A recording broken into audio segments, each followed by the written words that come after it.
Bull market ou bear market? On va voir ensemble où se situe le marché crypto. Pour garder un format court, je vais te faire 3 vidéos en 3 jours. La première sera sur les raisons du bear market, la deuxième celle du bull market, et dans la dernière, je te donnerai mon avis pour que tu prennes les meilleurs trades. Allez, on commence tout de suite. La première raison vient du peu d'intérêt du grand public. En 2024-2025, la plupart des investissements venaient des entreprises de minage, de micro-stratégie et des ETF. Par exemple, les recherches Google et YouTube sur le Bitcoin n'ont pas décollé et sont très loin des niveaux de 2021. La deuxième raison, c'est qu'il n'y a aucune narrative importante pour faire exploser le marché.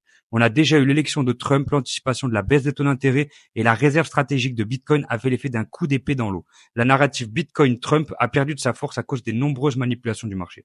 La troisième raison vient du double top qu'on a sur le Bitcoin. S'il est respecté, cela va nous envoyer sur les 72 000 $. Tu peux le voir juste au-dessus. Cela correspond à la distance entre le top et la ligne de coup. Et la quatrième raison vient des marchés traditionnels. La Réserve fédérale américaine a revu ses perspectives de croissance à la baisse, couplées avec les guerres commerciales de Trump, la guerre en Ukraine qui continue, la trêve Israël-Palestine qui a échoué, sans parler du risque de conflit avec la Chine autour de Taïwan.